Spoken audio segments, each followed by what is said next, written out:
सोलापूर शहरातील भटकी कुत्री मागील 55 दिवसात तब्बल 2489 नागरिकांना चावा घेतल्याची नोंद महापालिकेच्या आरोग्य विभागाकडे झाली आहे।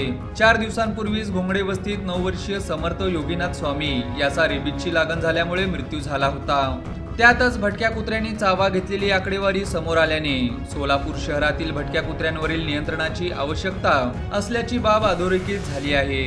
महानगरपालिकेच्या आरोग्य विभागाच्या नोंदीनुसार जून महिन्यात सुमारे 2000 तर 1 ते 25 जुलै दरम्यान आणखी 489 नागरिकांना कुत्र्यांनी चावा घेतला आहे। अवघ्या 55 दिवसात चावा घेतलेल्या नागरिकांची संख्या 2500 पर्यंत आहे।